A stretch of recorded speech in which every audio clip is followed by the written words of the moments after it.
no se vacunen en lugares privados que los inviten a vacunar, No. porque Sí. tenemos un problema.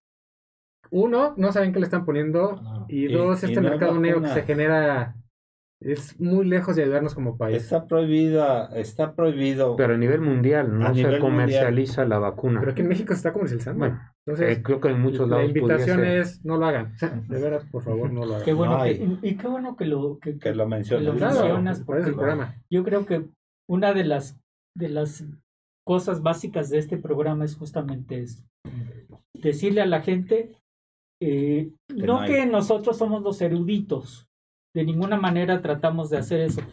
Lo que tratamos de hacer es llegar a la gente y decirle las recomendaciones básicas que pues ustedes que son expertos son las que le envían a la gente. Y esto que acabas de decirles a la gente, creo que es básico, porque efectivamente no sabemos, número uno, la cuestión económica. No creo que sea gratis que vengan a mi consultorio y yo les voy a poner a ustedes la vacuna de COVID.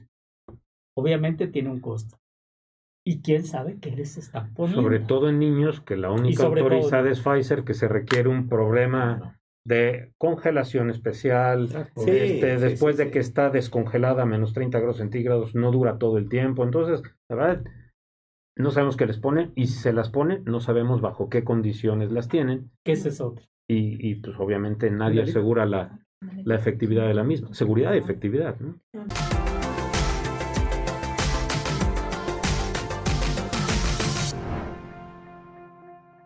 ¿Qué tal? Muy buenos días en uno más de tus programas Salud para Todos Radio Online, transmitiendo en vivo desde el Centro de Información y Investigación, profesor Dr. Alfonso Álvarez Bravo del Hospital Español de México.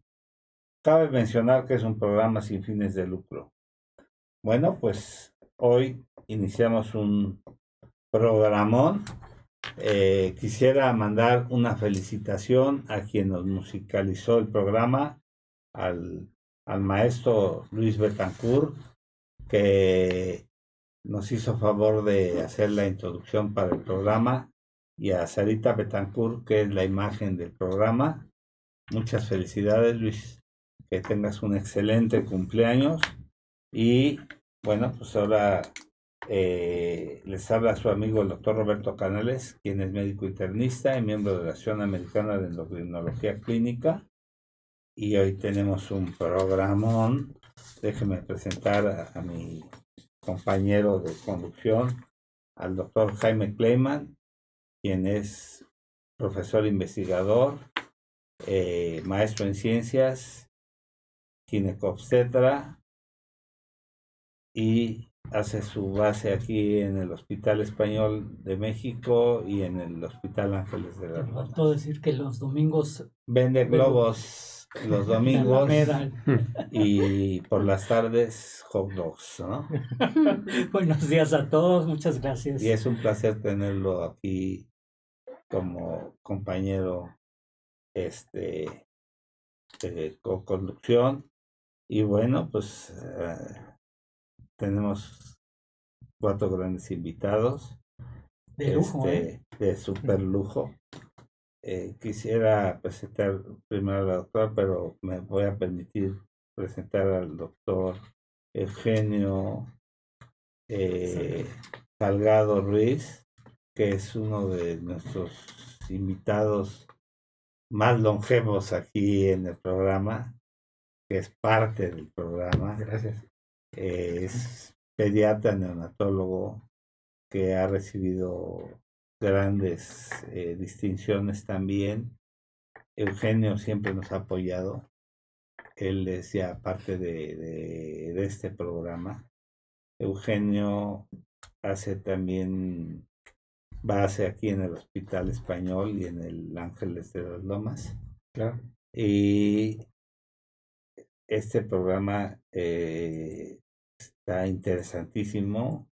COVID, embarazo y pediatría, y PIMS, que quiere decir síndrome inflamatorio multisistémico. Y bueno, voy primero por las damas, si me permite. La doctora Celia Ocampo Vázquez, quien estudió la carrera en la Universidad de Anáhuac con durante 3 años como premio a la excelencia académica. Realizó la especialidad en pediatría en el Hospital Español y posteriormente la subespecialidad en neonatología aquí mismo. Ha dado ponencias en la Universidad de Anáhuac en el grupo de interés en pediatría y actualmente forma parte de la unidad de pediatría en la Ciudad de México.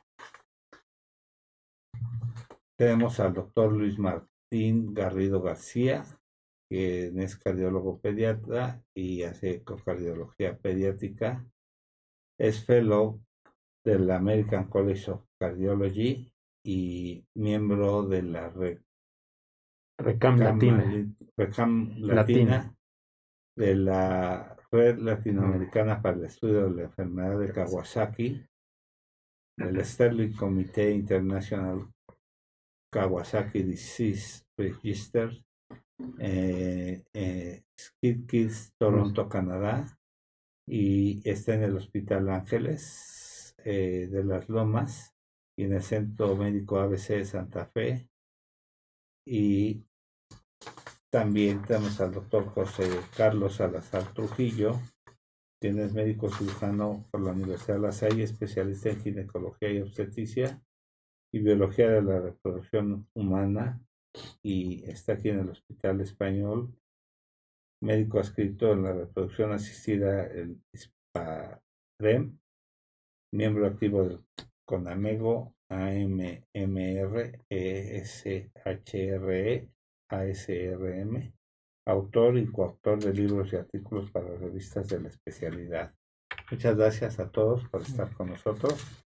Y bueno, pues hay varias preguntas en el tintero. No sé si nos vamos con las primeras preguntas. COVID y embarazo, ¿no? COVID y embarazo. Sí, claro. ¿Cuál es?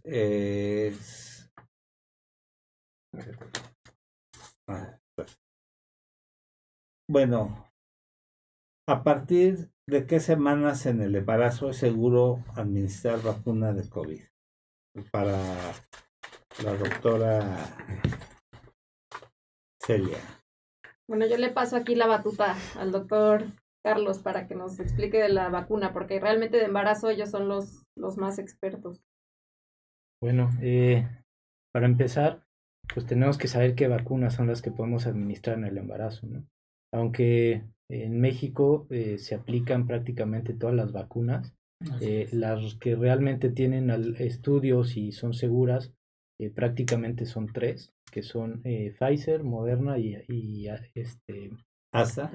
AstraZeneca se puede administrar en algunos casos, y Johnson & Johnson, que son las que realmente tienen estudios y han sido corroboradas en algunos países como Inglaterra y en Estados Unidos para administrarlas sin ningún problema. ¿La Sputnik? En México sí se permite administrarla, sin embargo no tenemos suficiente información para poderla administrar de manera segura. Eso es con lo que contamos actualmente. De hecho, se están administrando en forma, o sea, sin ningún protocolo como tal. Exacto. Las vacunas, tanto Sputnik como otras vacunas. Cancino incluso, Cancino, ¿no? todas. Sí, se están administrando en nuestras pacientes embarazadas. Yo efectivamente lo que le digo a mis pacientes es que si pueden escoger, traten de escoger que les pongan Pfizer, principalmente Moderna en algunos casos sí han llegado a poderlas colocar. Exacto. Y pues en cuanto a semanas, pues lo que se recomienda es que sea a partir de la 12ª semana. Sin embargo, en México la están aplicando a partir de la 9ª semana. Entonces, para más seguridad, siempre es recomendable a todas las pacientes que nos están escuchando preferir administrarla a partir de las 12 semanas. Claro. Y lo que pasa es que antes de la 12ª semana, que es el periodo de la organogénesis, o sea, cuando se están formando los órganos del bebé, de hecho no hay estudios como tales que digan, bueno, vamos a ponerle a esta paciente a ver qué le va a pasar a su bebé. Éticamente no existen estos estudios. Por lo tanto, lo que dice Carlos es muy, muy importante. La recomendación sería a partir de las 12 semanas, porque a partir de las 12 semanas ya está formado el bebé, ya tiene todos sus órganos y ya de ahí para adelante lo único que hace es crecer y madurar sus aparatos y sistemas. Es esa vacuna y también la vacuna de la influenza, ¿no? Sí se pueden administrar juntas, no hay una contraindicación como tal, sin embargo no se recomienda administrarlas juntas porque pueden tener efectos secundarios que se pueden compartir. Entonces, lo ideal siempre es tratar de dividir las dosis y tratar de darlas con unas semanas de diferencia. Así es. Ok. ¿Cuántas semanas se recomiendan? Realmente no hay un corte, lo ideal sea que a partir de 2 semanas para poder determinar bien algunos efectos secundarios, pero si hubiera algún caso de urgencia, pues se pueden administrar juntas, nada más si hay que estar muy al pendiente de los efectos secundarios que puedan tener. Pero lo sugerido es que no sean simultáneas. Lo sugerido es que no. Ok. Y no en el mismo brazo. Exacto. Oye, Carlito, una pregunta. ¿Y si fuera al revés?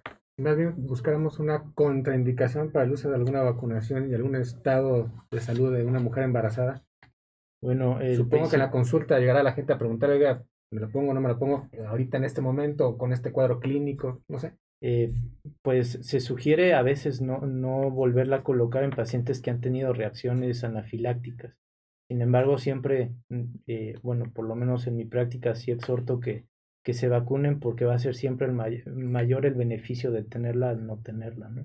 Y sobre todo en población obstétrica, que sabemos que las pacientes que se complican más son aquellas en las cuales no se ha completado el esquema de vacunación o no se han vacunado siquiera, ¿no? Entonces... Yo tengo una pregunta, soy cardiólogo de hace mucho tiempo, ya no hago pediatría. ¿Se han determinado los anticuerpos en los bebés, en las madres vacunadas? ¿Qué tan efectivo llegar a ser? Es bastante efectivo, creo que esa pregunta nos la puede resolver un poquito más los pediatras, sí. Pero también hasta es recomendable vacunar a las pacientes y al seno materno también hay paso de esos anticuerpos, entonces no nada más es para las embarazadas, sino aquellas pacientes que están en lactancia y en posparto. Y justamente la Organización Mundial de la Salud recomienda, no nada más prescribir, recomienda que haya una lactancia aun cuando la paciente tenga COVID positivo. Y lo que tiene que hacer la paciente, si es positiva y el bebé es negativo, tiene que ponerse un cubrebocas, de preferencia un N95, KN95, para evitar el que la puede transmitir, pero se ha visto que no hay una transmisión directa, aunque hay algunos estudios que todavía dicen que puede ser que sí, pero básicamente no hay un estudio, o sea, no hay la evidencia de que digan la transmisión directa, que es la paciente embarazada que tiene COVID se lo transmite al bebé como tal, Sí, de hecho, aquí en el español hay un estudio ahorita que está llevando una de las residentes de neonato, la doctora Jimena, que ella está tomando los anticuerpos de los bebés recién nacidos en hijos de mamás vacunadas durante el embarazo. Entonces, ella está intentando determinar cuáles son los niveles de anticuerpos, digamos, que debería tener un bebé al nacimiento. Pero sí hemos visto, casi todas han llegado aquí con Pfizer y Moderna, son como la mayoría, pero incluso con otras vacunas, los bebés a los que les hemos tomado anticuerpos los tienen presentes. Entonces, sí se ha visto que sí te da una protección, o sea, durante el embarazo, sí nos funciona. O sea, se debe de poner. Claro. Porque hay mucha gente que sigue con muchos mitos, con ciertos miedos de si se pone o no se pone en el embarazo. La respuesta es sí se debe de poner. Claro, claro. Es como la vacuna de Bostrix que le ponemos a nuestras pacientes, justamente no para que no les dé a ellas tosferina, tétano, sino para justamente transmitirle estos anticuerpos al bebé recién nacido. Exacto. Y también creo que es importante mencionar que, aunque obviamente lo que ustedes dicen no se debe aplicar después de las 12 semanas, porque esos son los estudios que están determinados, pero también los primeros casos de embarazadas que tuvimos fueron, digamos, sin querer. O sea, los estudios que se hicieron en Moderna y Pfizer, Exacto. a las mujeres les pedían que no se embarazaran en el periodo de vacunación porque no habían estudiado, obviamente, el efecto de las vacunas en el embarazo. Sin embargo, existieron muchos embarazos durante los estudios de las vacunas. Y esos bebés, digamos, no tuvieron ninguna complicación, aunque se aplicó antes la vacuna. Entonces, por si alguien que nos esté escuchando no sabía que estaba embarazada y se aplicó la vacuna en las primeras semanas, no es lo indicado, pero tampoco hemos Está visto algún contraindicado, efecto claro. en los bebés, ¿no? Sí, o sea, se ha demostrado que no hay lo que llamamos teratogenicidad, o sea, que la vacuna per se vaya a producir algún Efectos teratogénicos. efecto teratogénico, que es Bueno, que el bebé tenga alguna malformación de cualquier tipo. de hecho, recordemos que esto empezó en China, ¿no? En Wuhan, ¿se acuerdan? Y Wuhan. ellos son los primeros que empezaron a dar los reportes Así es. internacionales de las mujeres, como bien dice la doctora Campo, que estaban embarazadas, no sabía que estaban embarazadas y incluso cruzaron con COVID. Y hasta el momento yo no tengo un reporte escrito de algún artículo que sustente alguna malformación o algún tema asociado a COVID y embarazo, porque sí hay algunos textos por ahí de procesos que se ven más frecuentes tipo respiratorio con mujeres embarazadas con COVID positivo, ¿no, Carlos? Sí, y hay algunos síndromes que se pueden asociar a preeclampsia, inclusive que Exacto. también están descritos. Sin embargo, la mayoría se autolimitan y se puede continuar el embarazo. De hecho, pues el COVID no es una indicación en algunos casos para poderlo interrumpir, sino que siempre se debe intentar permitir lograr el embarazo hasta las últimas semanas. ¿Y existe algún medicamento que estén utilizando en el servicio como tratamiento para COVID y pueda causar algún problema fetal? No, de hecho, también los antivirales, hay muchos que se pueden utilizar de manera segura, o sea, segura entre comillas, porque tampoco hay algunos estudios que se hayan utilizado lo suficiente para poder asociar con alguna alteración al feto. Sin embargo, sí hay que tener siempre cuidado con todo esto. Y sí tenemos que tener cuidado con otros medicamentos al usarlo con esos antivirales, ¿no? Eso también hay que estar Como la pendientes. ivermectina La ergotamina y algunos Vitamina. otros que se utilizan en y hemorragias. corticoides. Exacto. Se usan a pasto, ¿no? Por ahí vemos mucha receta en la calle. O la paciente se automedica, que ese es el principal problema que estamos viendo, ¿no? Que la paciente, aún estando embarazada, pues la comadre o la tía le dijo que se ponga la ivermectina, que porque eso le iba a ayudar, o que se pusiera esteroides. Y bueno, pues si no están dados por su médico, mi consejo es que no se los pongan, que no se los tomen y que se esperen justamente a que un médico calificado como aquí, como el doctor Salazar, les indique específicamente qué medicamentos, cuándo y cómo se los deben. No, sobre todo en el embarazo, ¿no? Por sí, por supuesto. Bueno, le damos la bienvenida al doctor Ernesto Gracias, doctor. Santillán Ortiz, que también es nuestro compañero de conducción del programa. Bienvenido, Gracias, Ernesto. doctor. Gracias. Y pues vamos. Yo quiero preguntar otra cosa, Carlos. ¿Existe o ustedes qué impresión tienen de que empezamos con esta pandemia de COVID y embarazos con nacimientos prematuros? ¿Se incrementaron, no se incrementaron? Sí, claro. Digo, no por algo el COVID el año pasado fue una de las principales causas de muerte materna, que eso también tenemos que tenerlo en cuenta. Pero sí, el hecho de tener enfermedad de COVID y datos de severidad, sí hay una relación directa con desenlaces obstétricos. Así es. Antes del COVID, la principal causa de muerte de las pacientes embarazadas era por hemorragia, por hipertensión, enfermedades hipertensivas del embarazo.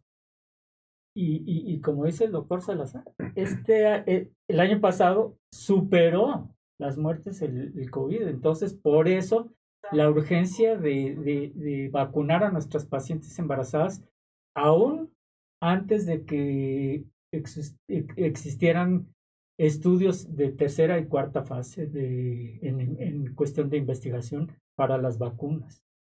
Justamente por eso. Muy bien. ¿Qué más? Pues otra pregunta, ¿cuándo colocar el booster de la vacuna y en el embarazo? Bueno, ya se contestó, ¿no? Sí, pues el booster, pues las indicaciones que nos dan las farmacéuticas, que son alrededor del 5º mes. Para Johnson, ellos sugieren a partir del 2º mes. Y pues lo único que hay que ver si se la colocó antes del embarazo, ver que no estén las primeras 12 semanas de desarrollo como lo habíamos comentado, idealmente. Y pues si no, colocarlas en el puerperio o colocarlas durante la lactancia de forma segura. Y no sé si ustedes estén de acuerdo que en un futuro, pues todos nos vamos a tener que poner por lo menos como la vacuna de la influenza una vez al año. Porque además hay cambio de cepas, hay cambio de... Claro. Entonces, pues obviamente tenemos que protegernos toda la población por lo menos una vez al año. Incluso pensar que puede ser que venga combinada. Yo creo que sí, creo que sí. Todavía no sabemos, porque pues todavía no hay estudios para eso, pero justamente Influenza con COVID. influenza con COVID. Ok. Sería buenísimo. ¿Algún comentario de ustedes, doctora, doctor? No, pues no, ya es algo que estoy aprendiendo de todas las Ernesto. cosas del embarazo, ya no veo, pero ¿Alguna pregunta de la gente que quieran mandar? Sí, hay preguntas ya. Ya hay preguntas, preguntas. ya empezaron a haber preguntas. A mí se me hace que se va a poner bueno de preguntas. Sí, definitivamente. Y el hecho de que esta enfermedad haya causado tantas muertes en pacientes embarazadas propició justamente que tengamos que cuidar a nuestra paciente embarazada. Y y algo que me llama la atención, y es una pregunta para los pediatras. El COVID en los niños, en los lactantes o en los niños de pequeños, les da como las enfermedades exantemáticas. A lo que voy es a lo siguiente. Cuando a un adulto le da una enfermedad exantemática, le da y lo puede matar. Y como que a un niño se defiende más. No sé si lo hayan equiparado ustedes esto con el COVID. Sí, tenemos, o sea, en definitiva el COVID en los niños, la mayoría son casos leves, pero no debemos dejar de pensar que un niño puede tener una muerte por COVID, ¿no?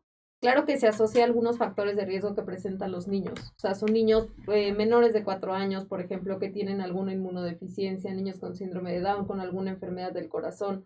Son específicos los casos en los que el COVID se puede complicar, pero creo que sí tenemos que tener esa idea de que los niños pueden fallecer por COVID, ¿no? En México llevamos casi 1000 muertes, entonces puede parecer, digamos, en proporción pequeña, pero siguen siendo 1000 muertes, o sea, 1000 niños que fallecieron a causa del COVID de los que tenemos conocimiento, porque hay muchos que sin prueba, pues seguramente perdieron la vida, ¿no? Entonces puede ser que el número sea mucho mayor. No, además, puede sí ser que los hayan pasado como una neumonía. Exacto. ¿No? Exacto. Aquí Ismael Muñoz pregunta si una mujer embarazada padece influenza, ¿puede ser vacunada contra el COVID? Pues no sería lo ideal. En ese momento. En ese momento no sería lo ideal. Deberíamos de esperar a que remitiera la influenza y posteriormente sí colocar la vacuna del COVID. Ok. Y sí se le puede dar Tamiflu. Sí, claro. Sí se le puede dar, o sea, el oseltamivir, ¿no? Oseltamivir a la paciente. Justamente como tratamiento para el...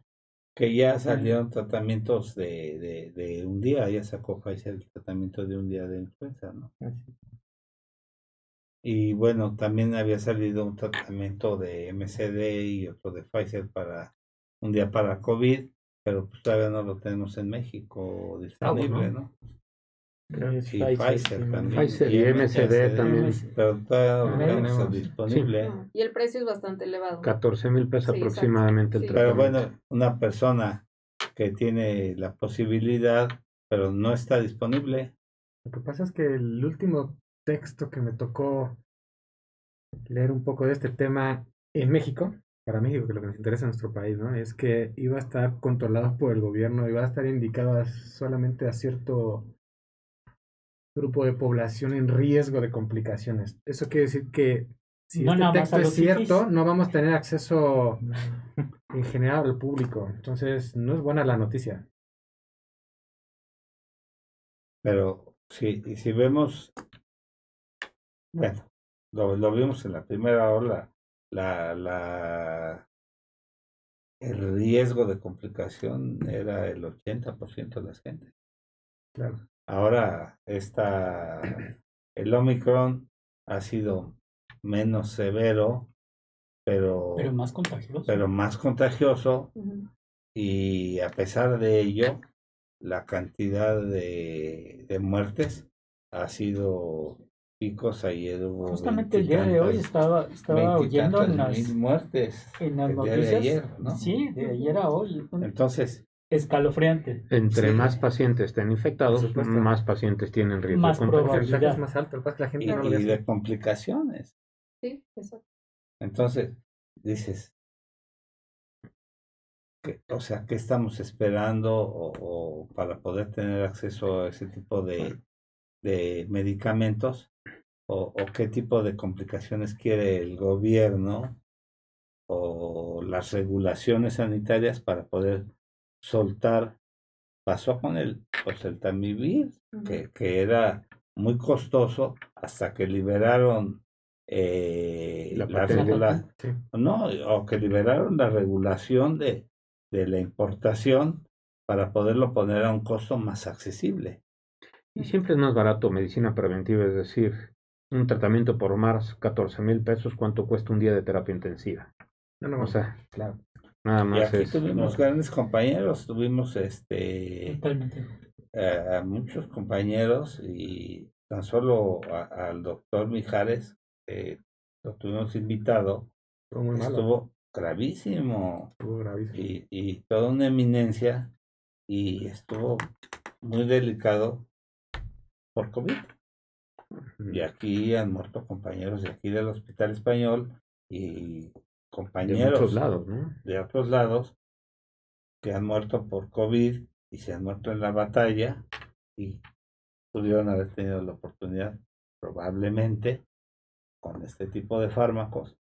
Entonces, yo no me esperaría, no sé.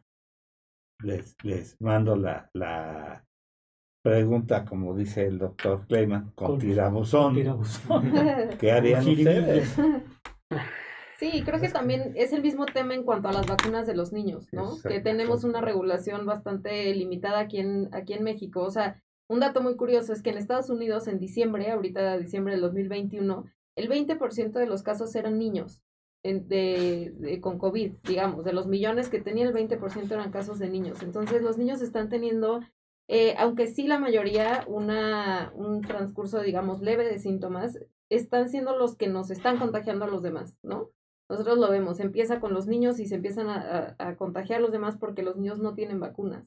Entonces, el retrasar aquí la aplicación de las vacunas que ya están, digamos, aprobadas, que por ejemplo en este caso es Pfizer, de niños de 5 a 11 años, la verdad es que también precisamente es lo que decía el doctor, ¿no? O sea, es medicina preventiva y si tenemos la posibilidad, ¿por qué no ocuparla, ¿no? O sea, sí tenemos bastante casos en niños. Ahorita, ¿cómo va la situación de vacunación en niños en nuestro país?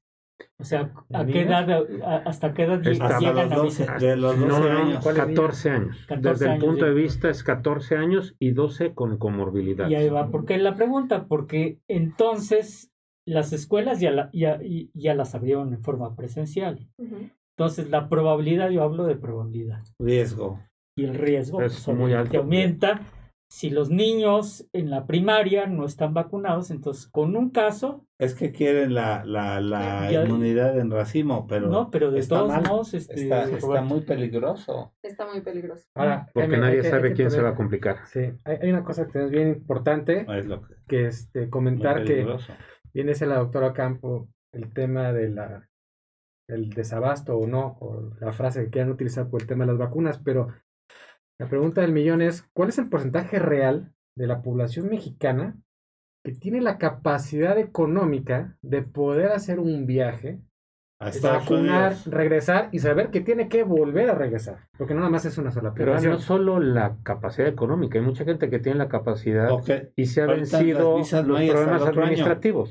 No hay visas, no hay citas para pasaporte. Entonces, bajo ese concepto que suelto yo el comentario en la mesa es, tienes un problema económico, un problema de papel. Mi hijo queremos sacar una cita y ayer en la página de internet hablé por teléfono, no hay citas en todo el área metropolitana para pasaporte. Y deja la visa. Regresamos ahí, tienes un problema de papeleo, tienes un problema económico, no puede ser.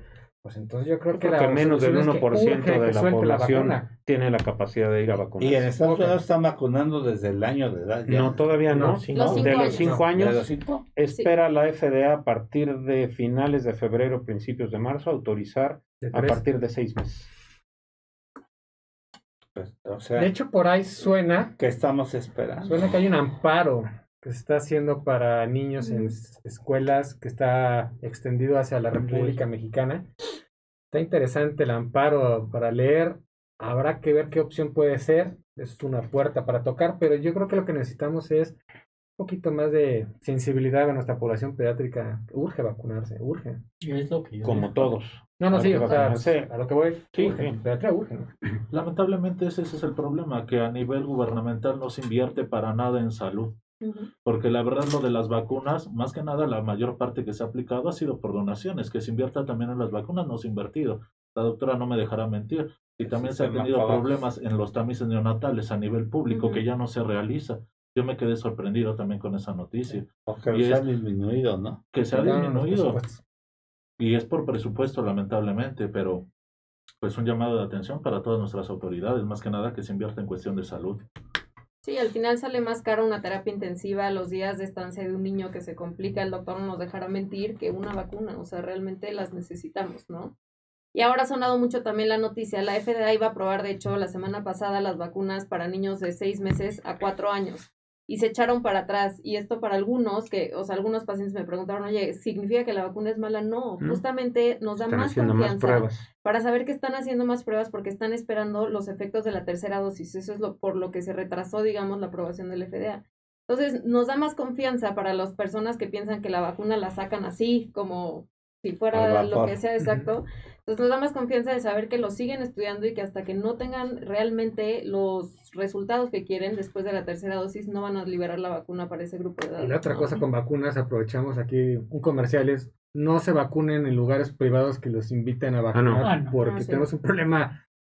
Uno, no saben qué le están poniendo, y dos, este mercado negro que se genera es muy lejos de ayudarnos como país. Está prohibido. Pero a nivel mundial no se comercializa la vacuna. Pero aquí en México se está comercializando. Bueno, entonces creo que en muchos lados la invitación es no lo hagan. De veras, por favor, no lo hagan. Qué bueno No qué bueno que lo mencionas. mencionas, Por eso el programa. yo creo que una de las cosas básicas de este programa es justamente esto. Decirle a la gente, no que nosotros somos los eruditos, de ninguna manera tratamos de hacer eso. Lo que tratamos de hacer es llegar a la gente y decirle las recomendaciones básicas que pues ustedes que son expertos son las que le envían a la gente. Y esto que acabas de decirles a la gente, creo que es básico, porque efectivamente no sabemos, número uno, la cuestión económica. No creo que sea gratis que vengan a mi consultorio y yo les voy a poner a ustedes la vacuna de COVID. Obviamente tiene un costo. ¿Y quién sabe qué les están poniendo? Sobre todo en niños, que la única autorizada es Pfizer, que se requiere un problema de congelación especial. Después de que está descongelada a menos 30 grados centígrados, no dura todo el tiempo. Entonces, la verdad, no sabemos qué les ponen, y si se las ponen, no sabemos bajo qué condiciones las tienen. ¿Qué es eso? Y pues obviamente nadie asegura la efectividad de la misma. Seguridad y efectividad, ¿no? Así es. Ismael Muñoz pregunta que si una mujer que se encuentra amamantando puede vacunarse. Sí, sin ningún problema y debería de vacunarse justamente también por las ventajas que puede pasar de seno materno hacia el bebé por los anticuerpos, ¿no? Así es. Manda saludar sus alumnos van a ser de la Escuela de Profesionales de la Salud del Grupo Ángeles. Así es. De hecho, ahorita llevo con ellas, un saludo, un curso de COVID y embarazo, curiosamente. Entonces, Son los que entran después de que vendiste los globos, los así Son es. los que cobran los globos. Están inflando. Un Son los que saludo. están inflando los globos. Muy bien. Después de que es que el doctor Kleiman da clases como en 20 instituciones, entonces son los que inflan los globos, después entran a clases con él, porque da cirugía, da acá, también son los que están en el hospital de los azucareros. Exactamente. Ah, muy bien. Este es de las grupo de enfermeras del Grupo Ángeles. Y también doy clases en Anáhuac. Y le acaban de dar el grado, déjenme decirles, el Tribunal Superior de Justicia de perito en ginecobstetricia, Ay, pa' lo yo que no sé siempre. cómo le hace. Entonces, No está tan padre, pero no. felicidades. No, está muy entretenido. Tiene un contrato de retrato de ese de Dorian Gray. Jaimito, no sé cómo le hace para mantenerse La buena vida. Activo. Pues tan somos de la activo. misma generación. Somos de la misma generación, porque eso ya no fue generación. Es un hombre tan activo que mis respetos, porque además de que es toda una institución en la materia. Bueno, pues había Ahí tenemos cantidad varias, de ¿verdad? preguntas. Ernesto. Ernesto, La si primera nos es, haces doctores, favor. ¿cuáles son los síntomas en los niños con COVID? ¿Es una simple gripa o puede ser como un adulto? Saludos y excelente tema. Fernanda. Pues hay una variedad, la verdad, importante de síntomas. Tenemos niños que sí, en definitiva, es una infección respiratoria, ¿no? Como un cuadro catarral, digamos, fiebre, tos. Pero tenemos también la parte gastrointestinal. Hay muchos niños que nos presentan con vómito y diarrea. Entonces, la verdad es que es una variedad importante, ¿no? De síntomas. Y bueno, el doctor ya nos hablará también de la otra parte de los niños que tienen como algo de gravedad. Pero sí, en general se puede presentar como un cuadro catarral o un cuadro gastrointestinal, en general. Muy bien, doctora. Yo tengo una pregunta al respecto.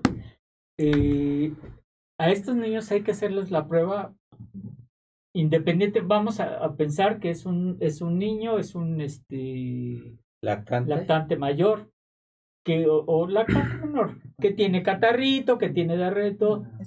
¿Es conveniente hacerle la prueba de antígenos? Sí, claro. Aquí la invitación es que sepan que tenemos un porcentaje de falsos negativos. Y falsos positivos. Es para eso.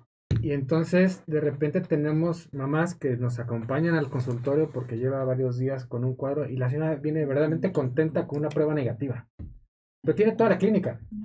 Entonces viene esperando que tú le digas que tiene lo que sea, menos COVID, porque aquí dice que ya no. Y se va muy triste cuando agarramos la prueba, la doblamos y le decimos, señora, sorry, pero clínicamente tiene los datos clínicos, como mencionó la doctora Campo, Eso es muy y hay importante. que enfocar el tratamiento. Y aquí volvemos a decir Y sobre si la hay un mesa. antecedente familiar que tienen Es- COVID. O sea, Claro, puede Claro, tener claro. mamá, papá, a veces la misma escuela y demás. Y aquí el comentario es, hay que tener mucho cuidado con las recetas.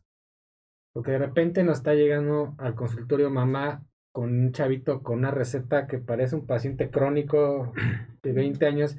Y cuando empezamos a quitar recetas y tachar, las mamás se quedan con mucho miedo, pensando que con 2 medicamentos que los vamos a manejar va a ser suficiente. Entonces, primer comentario es que las mamás confíen en su médico, que sepan que los tratamientos hay que ser dirigidos y no existe una receta que cura todo. Eso es el punto número 1. Y punto número 2, si tenemos datos clínicos un poco inespecíficos, como bien dice la doctora Campo, un niño con rash, un niño con vómito, a veces puede tener fiebre, no, lo que sea, confiar en que si mamá, papá salió positivo, si alguien por ahí de la familia está positivo, hay que poner un foco rojo porque probablemente toda la familia está positiva aunque tengamos una prueba negativa. Y la otra es, el niño estornuda y la mamá sale corriendo a hacer la prueba, va a salir negativo. Claro. Hay que darle cierta carga viral a esta prueba para que salga probablemente positivo, si es que sale de positivo. hecho, la recomendación es que si está en alguien positivo, y estuvieron en contacto, no se la hagan luego, sino al menos 5 días para que tengan la Eso es lo carga que yo viral voy, que que llegan tienen. corriendo con pruebas el niño estornudó en la mañana y la prueba a mediodía. No sirve. Y otra cosa, con este Omicron se ha visto que el antígeno tiene muchos falsos negativos. Es más Muchísimo. específico la PCR. Sobre todo en personas vacunadas. Sí. Sí, Y la claro. importancia de hacer las pruebas en los niños también es lo que comentaba. Muchas veces ellos Saber. son, digamos, los que nos contagian a Son nosotros, vectores, ¿no? ¿no? Entonces, exacto, son todos los vectores de contagio. Entonces, el no determinar qué virus es, muchas veces, o sea, andan por ahí por la vida contagiando a los abuelitos, que son muchas veces los cuidadores de los niños, ¿no? Y a personas que son más vulnerables, entonces no porque al niño no le vaya a dar algo significa que a quien contagie no le va a pasar algo más, ¿no? Entonces también por esa parte es importante. Y sobre todo eso, o sea, tener en cuenta que los síntomas muchas veces nos dan la capacidad de saber que el niño se debe aislar, que la familia se debe aislar, ¿no? Porque muchas veces, aún con pruebas negativas, ya salen al mundo como si nada, pero ahorita tenemos que tener como discreción en el resultado de las pruebas cuando seguimos teniendo síntomas, ¿no? Qué interesante que escuchen, o sea, nuestros escuchas, que los niños pueden salir negativos Y no y necesariamente. clínicamente traen toda la sintomatología, o sea, escuchen a los consejos de sus pediatras, o sea, no siempre las pruebas tienen que salir positivas cuando clínicamente los pequeños traen toda la sintomatología de un cuadro COVID. Claro, y lo que acabas de decir, Martín, que si ya hay antecedentes, si los papás tuvieron o tienen, pues obviamente no podemos taparnos los ojos y decir, mi hijo no tiene. Y O lo salió vemos con negativo. toda la sintomatología, Y la O cosa que incluso se les- asintomático. incluso asintomática. Y ahí abro yo el espacio para continuar con el doctor Garrido, porque ese niño que tú crees que nada más tiene una gripita y vámonos a Valle de Bravo porque no va a pasar nada, se puede poner Sí. muy mal. Sí, señor. Y entonces aquí yo abro la pregunta a la mesa, directamente con el doctor Garrido. ¿Cuáles son los principales datos clínicos que vemos de estos fenómenos inflamatorios sistémicos que no veíamos? Bueno, En pediatría y COVID principalmente. bueno, hablando un poquito para que entremos en contexto antes de responder tu pregunta. El famoso PIMS, ¿no? El famoso Sí. PIMS. Cuando empezó la pandemia en diciembre de 2019, pues se creía que en los niños no había pasado nada. Sin embargo, empezaron a haber unos datos muy severos de niños prácticamente sanos, la mayoría de ellos, que empezaban con reacción inflamatoria muy severa, con falla cardíaca, con síntomas gastrointestinales. Algunos incluso ellos, sobre todo en uno de los primeros casos, fueron operados de apendicitis, de síntomas abdominales que tenían, Ahora, manifestaciones neurológicas, y en ese momento se asoció que también tenían síntomas parecidos a la enfermedad de Kawasaki, hiperemia conjuntival, es decir, los ojos rojos, lesiones en la boca, un exantema. Y al final, pues se volvió una locura porque después fueron primero en Londres, Italia, España, Francia, Estados Unidos y después ya a todo el mundo, ¿no? Y esto ahora se conoce como síndrome inflamatorio multisistémico en pediatría. Y se sabe que es una complicación tardía de pacientes pediátricos y también se ha visto en adultos, aunque mucho más acortado, tardía entre 4 a 6 semanas después de una infección, que incluso puede ser asintomática. Entonces el paciente lo tiene, puede estar sin síntomas y 4 a 6 semanas después, en respuesta inflamatoria desproporcionada, el niño hace esta inflamación. Y los primeros casos que se vieron fueron niños más grandes, a diferencia de Kawasaki, generalmente son mayores, los pacientes con Kawasaki son menores de 5 años, la gran mayoría, y estos pacientes en promedio eran de 7, 8 años. Entonces, con síntomas severos, se trataron como se trataba el Kawasaki, con gamaglobulina y esteroides, y bueno, afortunadamente ya después de Ahí 2 años... menciona gamaglobulina parenteral, ¿verdad?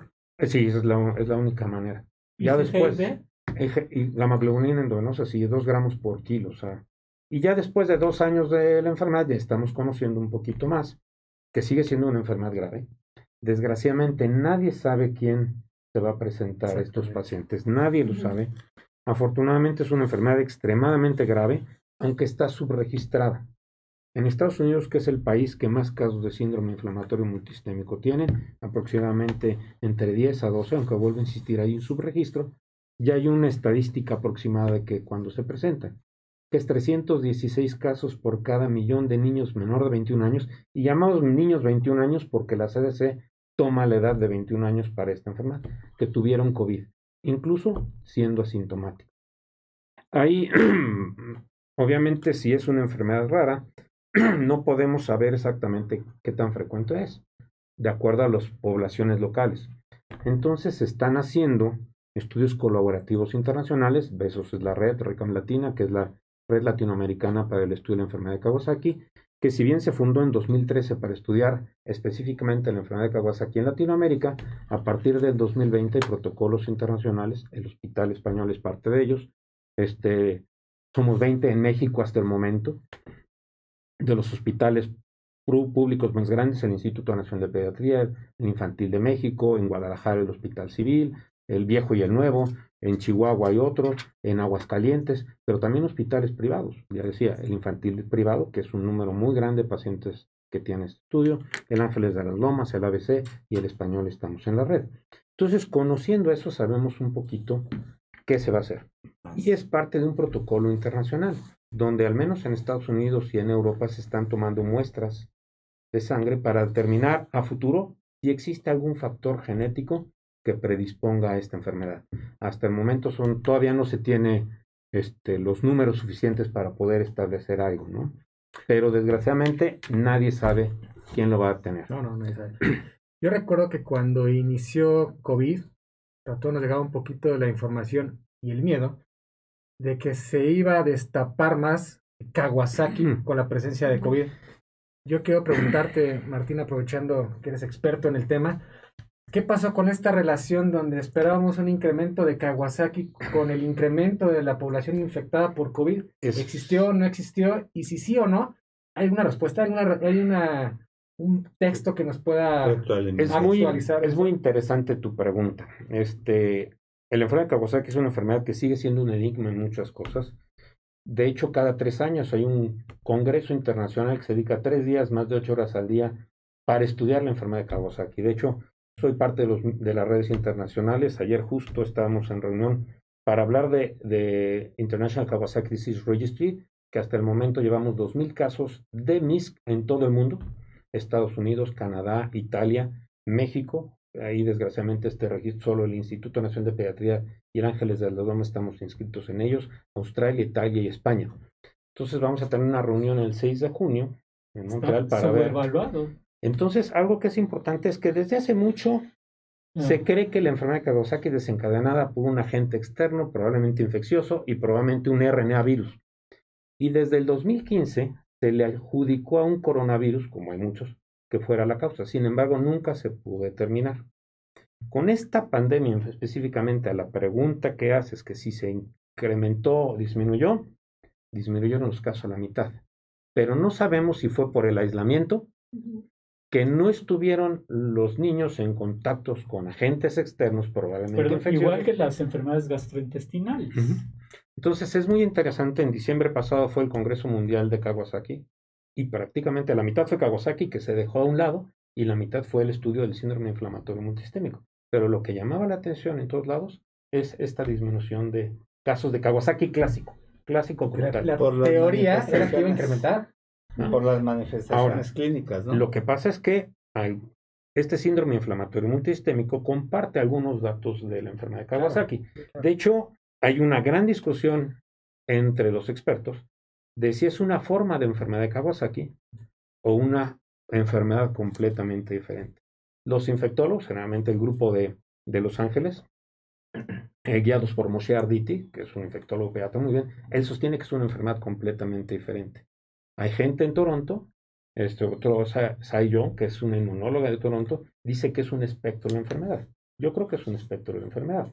Hemos hecho estudios en el Instituto Nacional de Pediatría, que todavía sigo siendo asesor externo, a pesar de haberme jubilado hace 2 años, donde sobre todo comparamos en esta pandemia los casos de enfermedad de Kawasaki que se presentaron en la pandemia con los casos de síndrome inflamatorio multisistémico.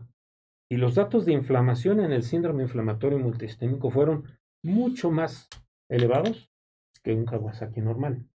Hicimos otro estudio, comparamos en el instituto, tenemos, porque todavía sigo siendo parte de él como asesor externo de investigación, cerca de 1000 casos que tenemos estudiados. Algunas formas leves de Kawasaki, digo, no son leves, pero son las clásicas, algunas formas graves de Kawasaki, que se llama Choque Kawasaki, y síndrome de activación de macrófago por Kawasaki, y comparados con el síndrome inflamatorio multisistémico. Vamos elevando inflamación. Kawasaki tiene inflamación, las formas graves de enfermedad de Kawasaki tienen inflamación, pero la inflamación más severa es en estos casos de síndrome inflamatorio multisistémico. Entonces, yo soy parte del grupo que sí cree que es un espectro de la enfermedad, pero hay otros que creen que es una enfermedad completamente diferente. Todavía es una discusión que hasta el diciembre, la última reunión de expertos fue en diciembre pasado, no había claro. Conclusión, ¿no? Y traspolando a pacientes embarazadas, tenemos la enfermedad hipertensiva del embarazo. Así es. Que, a ver, ¿cómo ves? ¿Es la misma? ¿Se ha incrementado? ¿Cómo van las cosas? ¿Qué pasó con la población? Pues, con COVID, ¿no? Con COVID, claro. Hasta no hay mucha información acerca de lo que ha pasado en México conforme a pacientes embarazadas, ¿no? Pero realmente lo que se ha visto es que se ha mantenido prácticamente igual, ya que sí tenemos la posibilidad de discernir si es COVID con enfermedades hipertensivas, haciendo las mediciones de pulsatilidad de las arterias uterinas, también algunos marcadores como el SFLT1 que nos permite diagnosticar preeclampsia y algunos otros datos, que es mucho más fácil poder discernir entre estas dos enfermedades, por lo cual en todos los artículos que se ha mantenido una pues incidencia bastante lineal, ¿no? Realmente no se ha tenido alguna diferencia. El tratamiento prácticamente será mantener a nuestra paciente estable y permitir que continúe También el depende embarazo, de las semanas de embarazo, ¿no? Que sí. No es lo mismo una paciente que tenga 17 semanas de embarazo y que tenga una hipertensión y una especie de... Porque inclusive pueden llegar a presentar datos de síndrome de HELLP. Sí, esto pasa mucho, sobre todo en el tercer trimestre, que es donde les ponemos un poquito más de atención a todas estas alteraciones. Y muchas veces el no hacer un diagnóstico adecuado hacemos que se interrumpan embarazos que no se requieren en ese momento, ¿no? Y pues aquí no es lo mismo poder trabajar junto con los pediatras con un bebé prematuro al llevarlo hasta el final del embarazo. Oye, Carlos, una pregunta. Igual, embarazo, el COVID, y la pregunta es, ¿se incrementaron enfermedades inmunológicas en la población? O sea, ¿hubo más destape de temas inmunológicos? Pues realmente lo que te puedo contestar en la consulta privada y realmente no hay una diferencia significativa en la población. Prácticamente se ha mantenido igual. Es también otro que se dice mucho en la calle. Quiero completar un poquito la Claro. pregunta que me dijiste hace ratito. ¿Qué tan frecuente es el Kawasaki? El Kawasaki se ha disminuido a la mitad prácticamente, en todas partes del mundo. Y ahora, ¿qué tan frecuente? Ciudad Mis, que es evidente que se presenta tardíamente. Cuando hubo los picos, y está bien documentado las gráficas, entre 4 a 6 semanas después de los picos de COVID en la población general, se presentaron los casos de PIMS, o de PIMS, Pediatric Inflammatory Multisystem Syndrome, o MIS, sí, que es lo que quieran. No sabemos cómo está esta variante Omicron. Ni cuánto dura. Pero sí hemos visto que se ha incrementado el número de niños con síndrome inflamatorio multisistémico. ¿Pero y qué síntomas pueden tener, doctor? O sea, ¿cómo empiezan? ¿Cómo empiezan ellos? Esto es igual lo que ya mencioné hace un poquito. Es multisistémico, es decir, desde la cabeza hasta los pies. Generalmente empiezan con datos abdominales, muy frecuentemente, dolor abdominal, vómito, diarrea, falla cardíaca, es decir, taquicardia, disnea, sobre todo que el 80% de los pacientes, la afectación principal es el corazón y es el motivo de ingreso y el motivo de complicaciones y el motivo de fallecimiento en la mitad de los casos. Pueden tener... Hacen una insuficiencia cardíaca. Hacen falla cardíaca. Sí, hacen falla cardíaca. Hacen inflamación de todas partes del corazón. 80% hacen falla cardíaca de grados variables, leve, moderado, severo. Hacen pericarditis con derrame pericárdico y entre el 8 a 16% de los casos, dependiendo de las series y localización, pueden tener lesiones coronarias. Por eso se ha dicho que es enfermedad de Kawasaki. Pueden tener alteraciones neurológicas, 33% tienen alteraciones neurológicas, grande irritabilidad, somnolencia, no relacionado con la fiebre, porque la fiebre es el dato principal que es igual que Kawasaki. Es una fiebre persistente. Coronarias, o sea, ¿se infarta? No sí se pueden infartar, afortunadamente cada vez se diagnostica, es igual que el cabo. No es lo frecuente. Los casos de fallecimiento que ha habido a nivel mundial han sido más por falla cardíaca que por alteraciones coronarias. Pero sí, si no se diagnostican, el riesgo es que se infarte. Lesiones en piel, un 60% tienen exantemas inespecíficos, lesiones orales. Entonces aquí pero el síntoma predominante es fiebre. Después de un cierto tiempo, y nos ha pasado en esto, los familiares estuvieron en contacto en las fiestas, diciembre, pero es que estábamos sintomáticos y empezamos a ver casos de niños y cada vez más pequeños, porque lo que mencionaba hace un momento, tradicionalmente era en niños mayores, pero también ya estamos viendo en casos en lactantes, incluso hay reportados en recién nacidos, por eso la pregunta era que tienen síndrome inflamatorio multisistémico. Es bien difícil diagnosticarlo, porque uno piensa que tiene choque tóxico, sepsis neonatal, o sea, otra cosa y no se piensa. Y el tratamiento de elección es quitar la inflamación con gamaglobulina y esteroides. Pues en niños más grandes, si empezamos a ver que se les ponen rojos los ojos, que tienen algún sarpullido, que continúan con fiebre, todo eso es mejor. Es mejor. Ahora, estamos en un momento que también estamos exagerando, sobre todo las personas que hemos entrado en contacto con estos pacientes, y yo a eso me dedico, que podemos sobrediagnosticar o sobrepensar, que yo creo que está mejor. Pedirle unos exámenes de laboratorio de inflamación y saber que no está inflamado, a decir no tiene nada, es gripa. Y después la primera manifestación es choque. Y ahora, ¿qué hay en cuanto a, qué decirle a los pacientes que no se querían vacunar a sus hijos adolescentes por los casos que hubieron de inflamación del corazón después de la vacuna contra esto que estamos viendo? Está muy interesante y acaba de salir un artículo de ayer, antes del JAC de American College of Cardiology, que sí puede aproximadamente un 3% da inflamación post-vacunal. Sin embargo, esta reacción es muy leve y es autolimitada. A diferencia de una infección por COVID en general, el riesgo relativo de afectación cardíaca es 398 veces. O sea, mucho más alto. Y afortunadamente, en la gran mayoría de los casos en que se vacunan, esta inflamación, que es rarísima, es autolimitada, es leve primero y autolimitada. Y hay otro artículo importante, salió a mitad de enero de la semana pasada, los primeros estudios en Nueva York del efecto de la vacunación para prevenir este síndrome inflamatorio multisistémico. En el grupo de Nueva York, que fue un grupo muy grande que empezaron a analizar los pacientes posterior a la vacunación y encontraron 102 casos con síndrome inflamatorio multisistémico, de los cuales 97 no estaban vacunados y 5 sí estaban vacunados.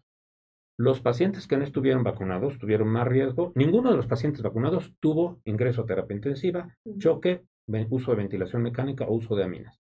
Entonces, pues sí, obviamente es evidente que es un efecto protector. La evidencia preliminar de este grupo es vacúnense, vacúnense y vacúnense. Claro. Sí. Incluso se recomienda después del síndrome inflamatorio multisistémico, ya está bien establecido los criterios de acuerdo al American Heart y al American Academy of Pediatrics cuándo vacunar. Cuando tienen COVID leve se puede vacunar generalmente al mes. Cuando tienen síndrome inflamatorio multisistémico se recomienda la vacunación después de los 6 meses, de 3 a 6 meses, dependiendo de la severidad. Lo que mencionan la bibliografía es que el Kawasaki bien manejado, los periodos de tratamiento son exitosos y cortos, ¿no? Sí, tomando en cuenta otra vez, son muy parecidos. Y parte de lo que hizo un poquito de historia, cuando en el síndrome inflamatorio multisistémico se esperaba que cumplieran los 5 días mínimos de fiebre con Kawasaki, era cuando tuvo mayor complicaciones. Por eso el CDC, desde la Organización Mundial de la Salud, bajó los días de fiebre para hacer el diagnóstico a 3 días, y el CDC desde mayo del 2020, con un día de fiebre elevada, sin causa aparente, falla multiorgánica, elevación de todas las enzimas de coagulación, antecedente de COVID, ya sea familiar o documentado por laboratorio, tienen ese síndrome inflamatorio. Para el Kawasaki, la ventaja es que siempre he dicho que el Kawasaki se cura con el médico, sin el médico y a pesar del médico. Y eso que hemos visto, el riesgo más grande del Kawasaki como tal es la lesión coronaria. Sin tener tratamiento oportuno entre los 5 a 10 primeros días, el riesgo de tener lesiones coronarias que vaya a afectar es el 25 al 30%. Cuando se da el tratamiento de gamaglobulina en los primeros 5 a 10 días ese riesgo disminuye al 2 o un 3%. Entonces, para la enfermedad de Kawasaki, no hay duda, hay que tratarlo entre más temprano, pero igual, no se puede sobrediagnosticar a estos pacientes, ¿no? O sea, un día de fiebre no es cava, o sea, hay que esperar otras Así cosas, es, ¿no? obviamente. Pero diferente, un día de fiebre con falla multiorgánica, es decir, síntomas severos, sí podemos tratarlo como síndrome inflamatorio Pues, multisistémico. Un signo de que este programa está haciendo mucha puya es que ya nos inundaron con preguntas. Antes tengo una pregunta. ¿Qué impacto han tenido los niños en el neurodesarrollo por la pandemia? Ha sido un impacto bastante Muchísimo. importante, la verdad. Se ha visto que sí han tenido un retraso en el neurodesarrollo en muchas de las cosas como los hitos del desarrollo, por ejemplo, el sentarse, el gateo, no Sociabilidad. pararse, exacto. O sea, conocemos y ahora muchos están hablando de esta como nueva generación como niños pandemia, porque son niños que han tenido retraso también en el lenguaje. El otro día platicaba con una doctora de aquí, la doctora Caroline, que es experta en neurodesarrollo, y ella me decía que han llegado muchos pacientes a su consultorio con este tipo de retrasos pensando que es alguna alteración neurológica, ¿no? Y realmente al estudiarlo, digamos, hacia atrás, simplemente es una falta de, pues, de estimulación, ¿no? A los niños. Ahora, los papás tienen una chamba impresionante porque al final del día muchos han estado trabajando desde casa, no tienen tiempo de trabajar más estar con los niños, ¿no? Y si nosotros vamos ahorita, seguramente a algún grupo de bambolino que tienen 1 año y medio más o menos, que son los niños que nacieron en pandemia y han vivido en pandemia toda la vida, sí nos damos cuenta que a comparación de otras generaciones, ¿no? O sea, dicen menos palabras los niños, tienen menos capacidad de interactuar con los demás también, ¿no? Sociabilidad. Exactamente, porque Pero algunos niños no que... solo son los niños, sino adolescentes también. O sea, Exactamente, o sea, la verdad es que es a todos niveles. A niveles de esos niños ahí, en niveles de adolescentes el tema de salud mental también ha sido bastante importante, la verdad. incremento de uso de videojuegos, que ya lo Suicidio. mencionabas, o sea, el tiempo de Exacto. pantalla recomendado Los suicidios, antes ¿no? por la Academia Americana de Pediatría para adolescentes era máximo 2 horas. Y ahorita, si tú les pides la pantalla, es donde tuvieron que tomar clases. Si eran 8 horas de escuela, más cómo sociabilizaban con sus amigos, más o sea, eran Sí, 14 horas al día de pantalla, ¿no? sí, sí, sí. Estrés, depresión, No, todo. todo eso ha aumentado, Exactamente, ¿no? todo ha aumentado. Oiga, doctor Ocampo, y en su consulta privada, independientemente de este grupo de niños de 1 a 2 años, tenemos un grupo de niños que, digo, el comentario es chistoso, pero no conocen el cine. O sea, nunca han ido a un cine. Tenemos Nunca han ido a un mamás parque.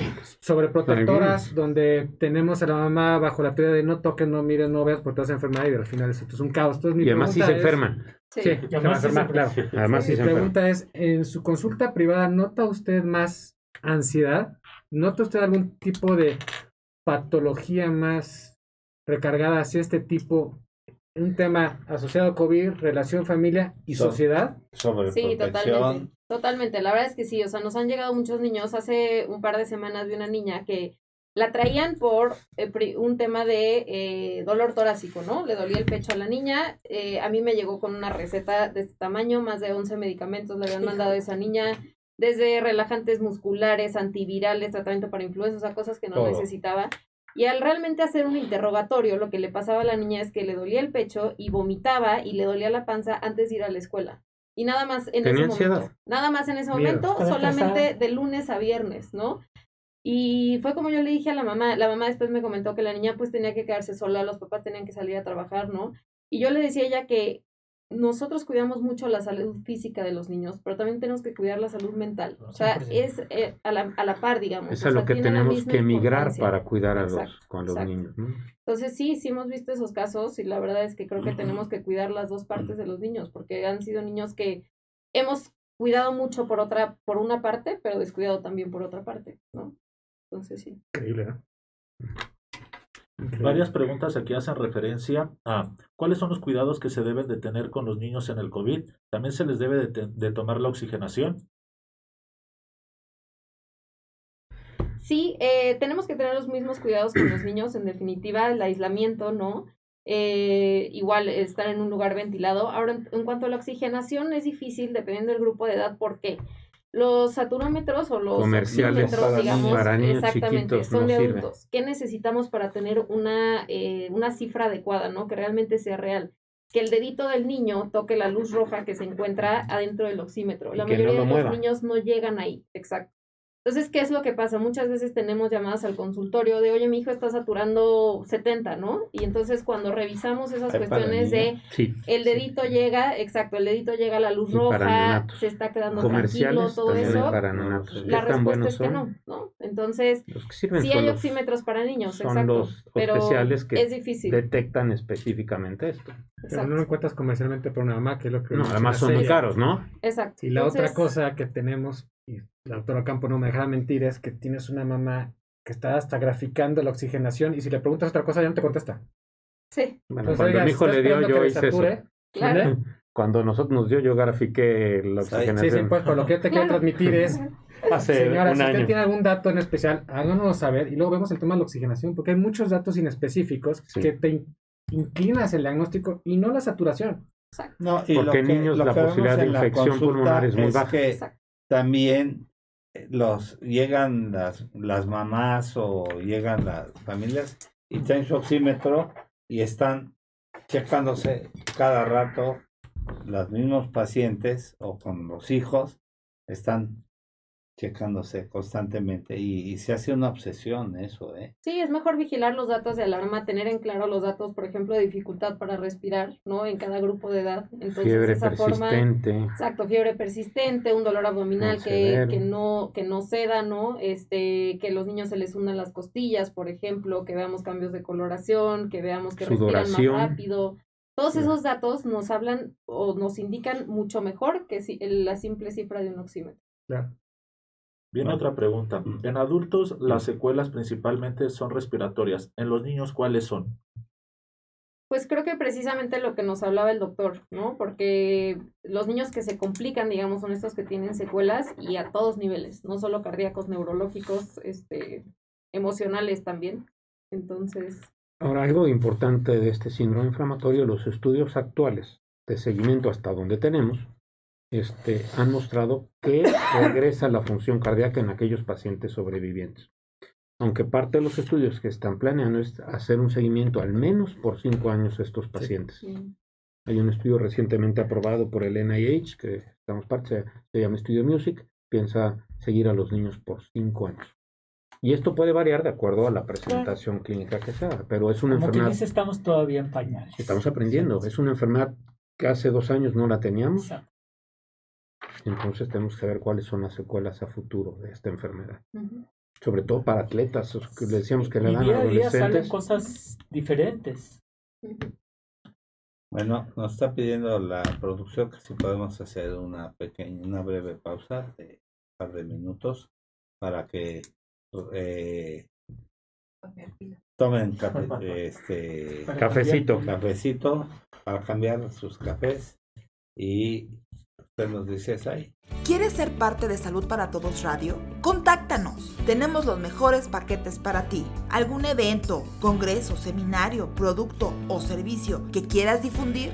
Dinos y te asesoramos. WhatsApp y Telegram al 55 12 42 35 75 o visita www.zrproducciones.com.mx. Sé parte de la mejor mesa de médicos en la web.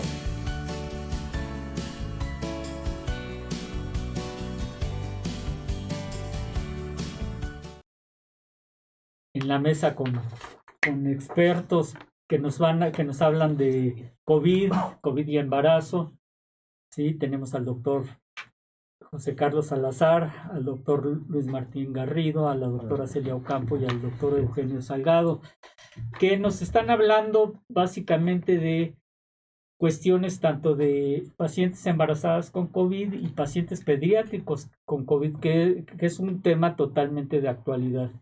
Y bueno, pues en este espacio estábamos platicando con el doctor Carlos Salazar sobre qué es lo más frecuente, qué es lo que nos ha pasado durante la consulta. Te concedo la palabra, Carlos.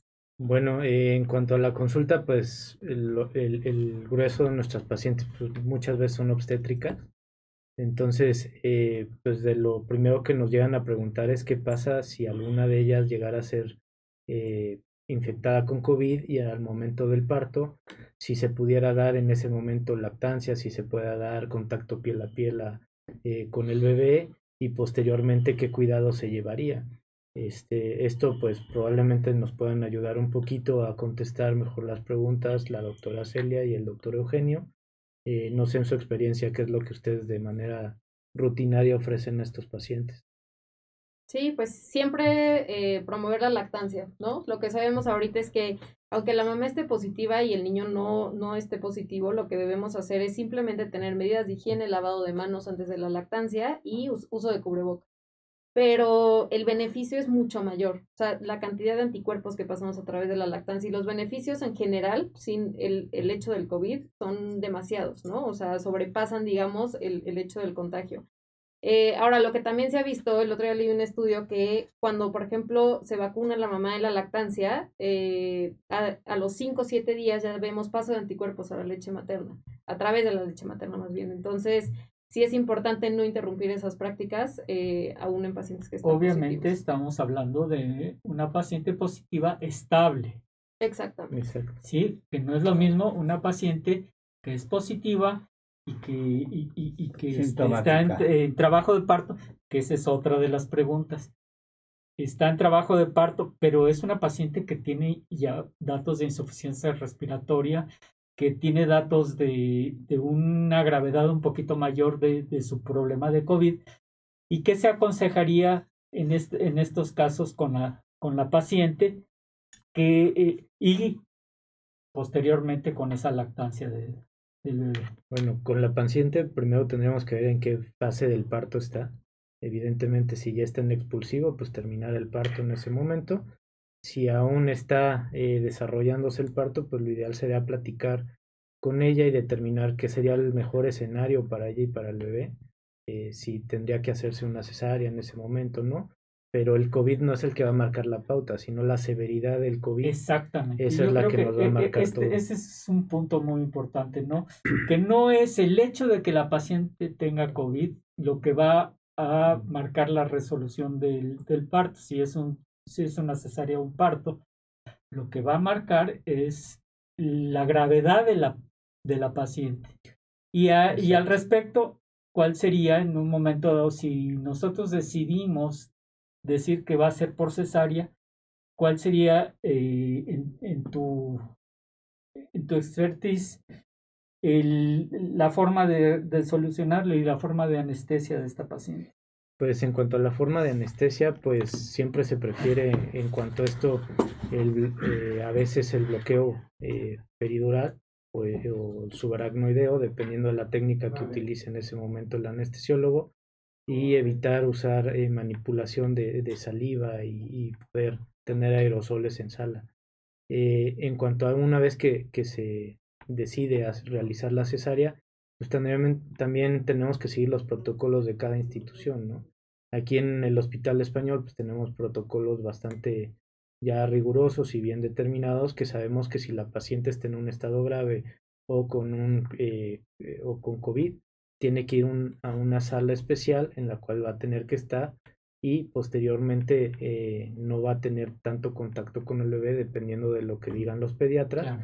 Pero siempre recomendar continuar si la paciente empieza a lactar en ese momento con tira leche para poder fomentar la lactancia y una vez que se dé de alta y que esté lo mínimo posible en el hospital, poder continuar con esa lactancia ya estando en casa, ¿no? Claro. El promover la estancia conjunta con el bebé, ¿es recomendable? ¿No es recomendable? Sí, sin problema. Si la mamá está estable, no habría ningún problema de que estuvieran en alojamiento conjunto. Claro, alojamiento conjunto. Y esta es otra de las preguntas que nos han llovido, es justamente paciente que tenemos o que se tiene que anestesiar con anestesia general. ¿Cuáles serían el planteamiento que teníamos que hacerle a esta paciente?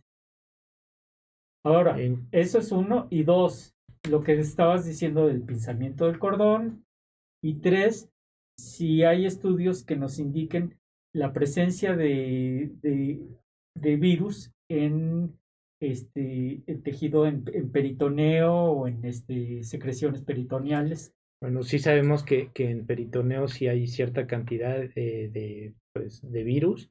Sin embargo, lo que también sabemos es que en secreciones vaginales y en líquido amniótico la cantidad del virus es prácticamente nula, Así es. por lo cual pues no contraindicaría ningún tipo de parto o hacer el pinzamiento tardío. Lo que no sabría, eso sí, que eso me podrían ayudar un poco mejor ustedes, es si al realizar el pinzamiento tardío tendría una mayor cantidad de anticuerpos, de paso de anticuerpos el bebé, que prácticamente no creo, pero No hay ningún pues no estudio sé que y haya... la modificación debe ser no alta, ¿eh? Te soy honesto, el tiempo es muy corto. Los protocolos que... Punto número 1. Las mamás deben de entender, y es un comercial aquí, cada hospital tiene un protocolo, no están como tal todos unificados, así es que va a haber ciertos momentos que las mamás se van a confundir o quizá no estar de acuerdo con los protocolos del hospital. Hay que entender que es una protección para ellas, hay que respetarlos, la idea es preventiva. Aquí el hospital, para nosotros en neonatología, si tenemos una mamá positiva, al nacer el pequeño pasa a un área especial, estoy hablando de neonato, donde tiene que cursar 24 horas ahí y se repite la prueba. Si el pequeño es positivo, continúa con su vigilancia ahí y dejamos claro que está perfectamente Eugenio, protegido. Pero si es bebé? negativo, puede pasar al área de terapia intensiva Ok. neonatal y continuar con su manejo.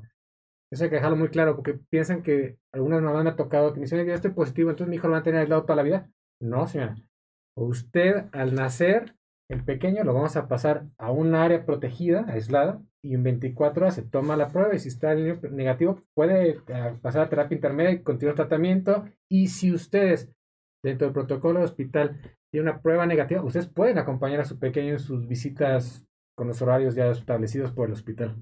Es como el protocolo con nuestras pacientes, que hasta no saber específicamente si la paciente es positiva o negativa con PCR, sí, pacientes, ¿cuántas pacientes nos llegan aquí ya en trabajo de parto Exacto. y que no nos dio tiempo de pedirle su PCR? ¿Sí? Porque si es una paciente que la vamos a operar, va a ser, entonces ya desde 24, 48 horas antes, ya esa paciente se va a hacer la prueba de PCR. Pero específicamente hablando de las pacientes que llegan en trabajo de parto, que pues no tenemos en ese momento la prueba, se les toma en el hospital, y mientras que sí, y mientras que no, o sea, la paciente la tenemos en una zona que llamamos de limbo, Intermedia. o sea, que no la podemos tener con pacientes positivos, porque ella no es positiva, pero tampoco la podemos tener con pacientes negativas, porque tampoco esa paciente es negativa. Entonces, hasta que no obtengamos una prueba positiva o negativa, esa paciente va a quedar en una zona intermedia que existe y que existe en todos los hospitales. Bueno, por lo menos en el Ángeles de aquí. En el Ángeles también tenemos justamente una zona donde si llega la paciente y no sabemos si es positiva o negativa, tampoco la podemos tener y la debemos de tratar como positiva hasta no demostrar lo contrario. ¿Qué es eso? Un tema de seguridad. Por temas de seguridad. Así es. ¿Verdad? No sé si hay más. Esto sí hay, ¿verdad? Sí, Ay, claro. Sigue lloviendo. Viene. Si no tengo la oportunidad de vacunar a mi hijo, ¿es necesario darle algún medicamento multivitamínico o algo? No. No hay evidencia de que algo sirva. No, y venden 500 cosas. La respuesta es no. No. Las mejores vitaminas vienen en la comida, entonces con una alimentación balanceada y adecuada, ahí obtenemos los niveles de vitamina C que necesitamos a través de los alimentos. Y lejos de comprarle vitaminas, la invitación sería seguir los protocolos de cuidado. Porque no sirve nada darle vitaminas y llevarlo a 7 fiestas. No tiene relación. Claro. Estamos incoherentes. Claro.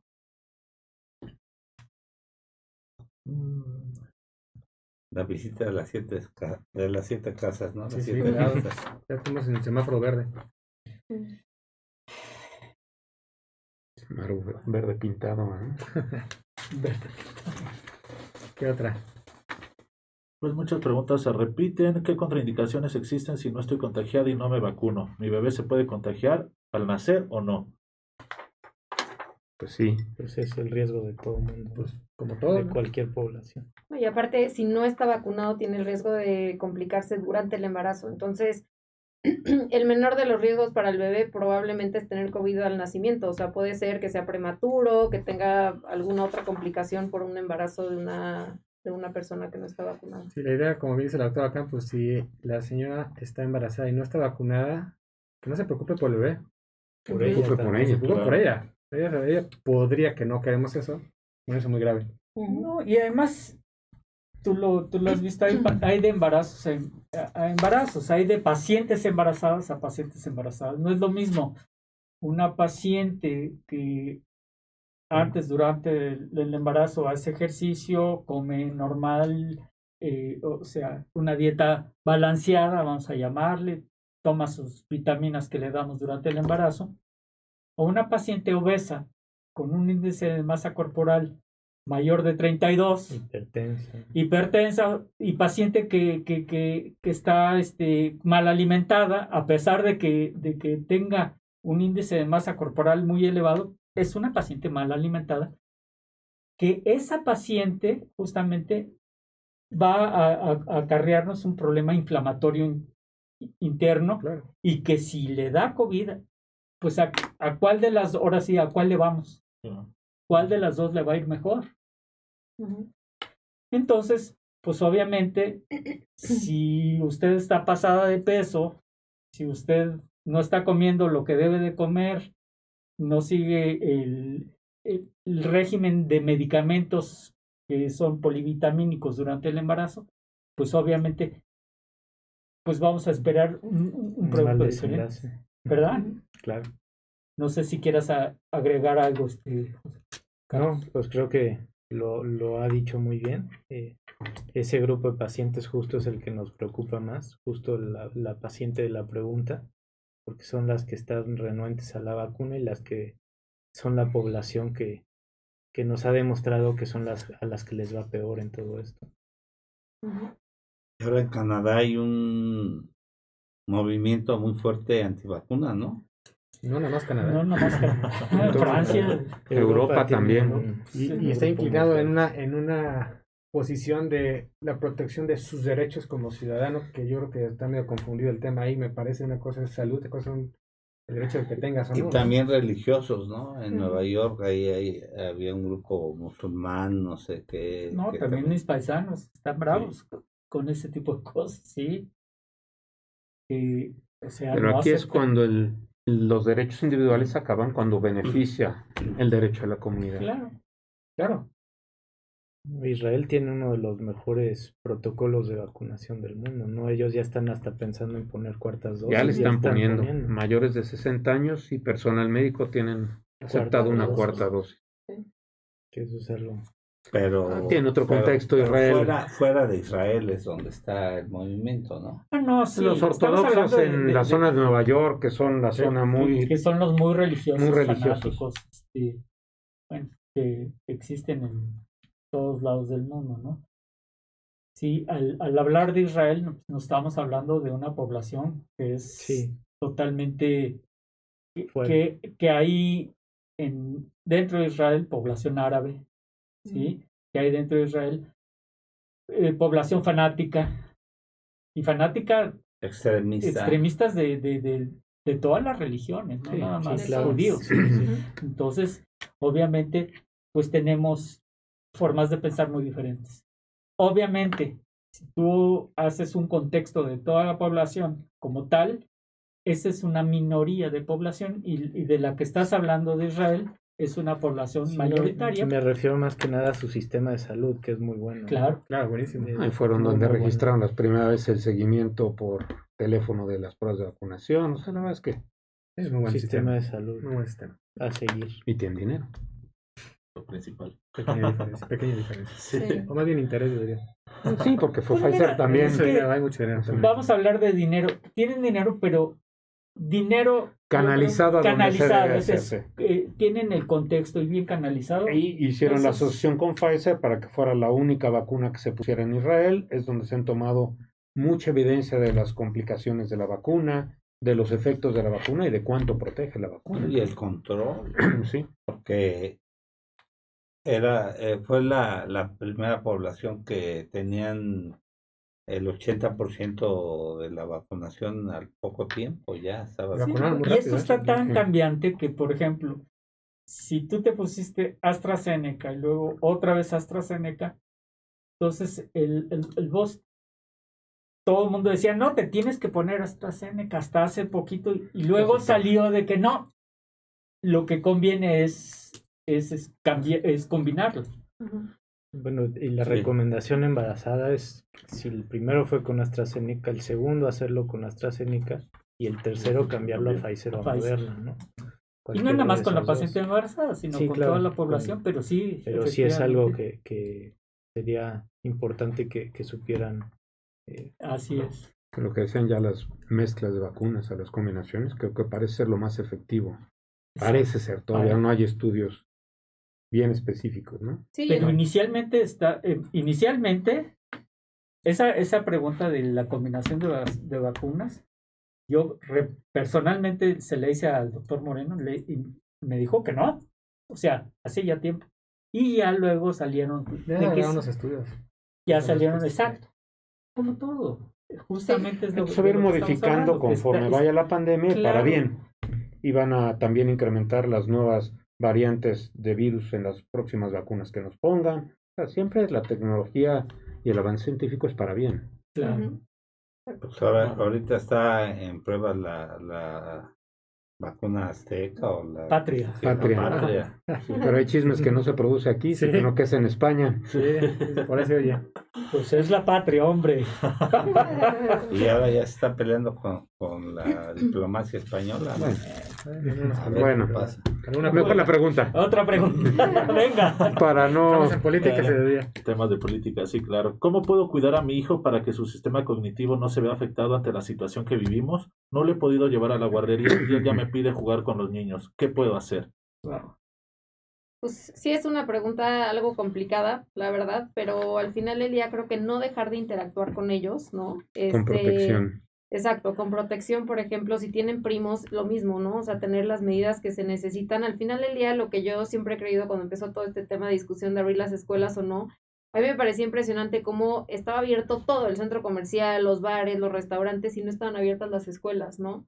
Entonces, o sea, yo decía, esto es ilógico, porque los niños se están contagiando afuera, no se van a contagiar en el salón de clases, ¿no? Era lo que decía Eugenio ahorita, se están contagiando en las 7 fiestas a las que van, ¿no? Claro. Entonces, si tú lo estás llevando a 7 fiestas, también lo puedes llevar a lo mejor a convivir con sus primos de una manera segura, donde nadie tiene síntomas. Cuidado. Y al final del día también, ahorita hay acceso a mucha información, entonces yo lo que les recomiendo es, o sea, métanse a internet y vean qué debe hacer un niño de 1 año, ¿no? Por ejemplo, cuántas palabras debe decir, cosas así que podemos estar ayudándolos en casa. Claro que no es de la misma manera a lo mejor que una guardería, pero no todos en este momento tienen acceso a ella, a poder trabajar, ¿no? Al mismo tiempo que cuidar a los niños. Entonces, pues nada, simplemente hacer un esfuerzo de qué debería de hacer mi niño a esa edad, ¿no? A la que tiene, y pues intentar con los medios que tenemos en casa Fíjate también. que al respecto, te voy a decir mi experiencia como abuelo. A mis nietas hacían unas burbujas, les llamaban. Y en esas burbujas eran, en la misma escuela, agarraba y decía, bueno, en vez de tener un salón con 20 niños, Ujú. vamos a hacer burbujas de 4, 5, otros 5 y así. Y eso parece ser que dio muy buen resultado. Sí, sí, sí. El gran Más o problema, menos. el gran problema es que A son ver. para escuelas muy segmentarias.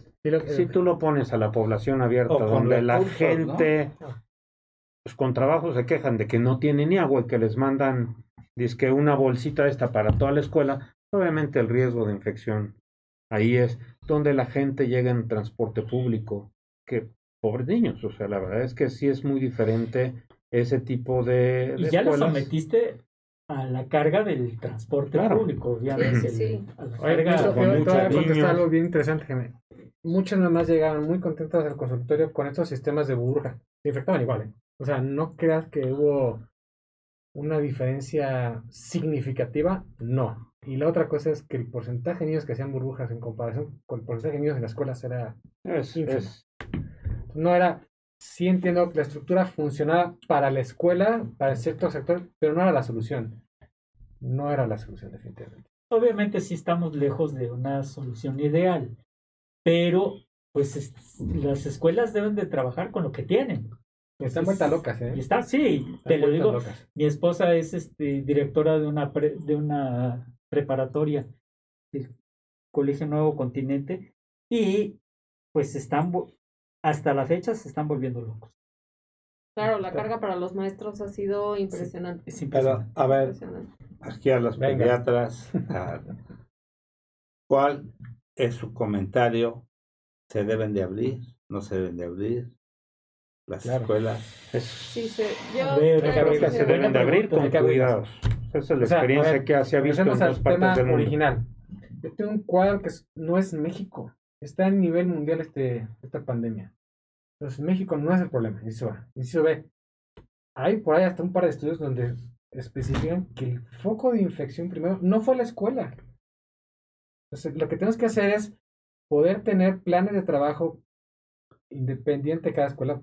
Entiendo Con que algunas son factores de diferentes. higiene Donde adecuados. tenemos que favorecer que los chavos vayan, pero no sirve nada que vayan si en casa yo no estoy favoreciendo los cuidados generales y demás. Y de ahí, la otra es, hay escuelas, que no vamos a decir ningún nombre ni nada, pero tienen un niño positivo en un salón y cierran salones. Y no va a mejorar esto así. ¿Me explico? ¿Por qué? Bueno, Porque hay el chavo también protocolos, tiene hermanos y también, o sea, no es Las la escuelas solución. prohíben ir al hermano también, Exactamente. hasta Bueno, una prueba negativa. me queda muy claro que todas las escuelas, ya sean particulares o lo que sea, tienen que tener un protocolo preestablecido Esa es la idea. precisamente para no empezar a descubrir el hilo negro y no empezar a dar bandazos a la La deriva. protección es lo que ha demostrado que Pero se hace disminuye una las alarma infecciones. general, ¿no? Lo que mencionaba aquí Jaime. O sea, salió un positivo, entonces ya se cerró todo el salón, ya se le prohibió a esta familia cuando uno es positivo. Hacer una fue especie de negativo. cerco sanitario, vamos, micro. Sí, la idea es difícil poder hacer un contacto general para un país, pero la idea es que cada escuela tenga un protocolo, que se respete el protocolo y con eso nos va a ir mucho mejor. Y lo más importante, no solo el protocolo en la escuela, porque como dice Eugenio Ongelia, no se contagian en la escuela porque tienen los mejores protocolos, pero Sí, no se contagian en la escuela, chavos. O sea, se van- la escuela no fue el foco en de la infección. mayoría Yo de no las digo que veces no, no. nomás es, En la mayoría de las mayoría. veces no. no es la escuela. Doctora Ocampo, ¿cuál es su comentario? Lo mismo, yo también creo que abrir las escuelas con protocolos, con buena ventilación, con a lo mejor grupos, cada escuela está haciendo lo que puede, ¿no? Esa es la realidad. Pero sí también mi creencia es que no se están contagiando en la escuela la mayoría de los casos. Entonces, Sí, no les fue. ayuda mucho a los niños ir a la escuela, ¿no? Al La final del día, socialización. exactamente, la El El socialización. aprendizaje, o sea, lo que Exacto. estuvieron, yo les voy a decir, experiencia Ya de los estar niños se 8 horas, fastidiaron, sí. un año y medio, a mí que me ha tocado estar en congresos que tienes que darte sentado 8 horas, no puedes hacer. O sea, no puedes hacer. No, incluso los Zooms o webinars a los que yo me metía durante la pandemia, de verdad a la hora yo ya perdía la atención, o sea, yo ya estaba así pajareando y era como, "Ay, Y otra vez. cuando antes en un regresa". congreso personal te puedes estar y platicas y ves si estás las 8 Claro. horas ahí.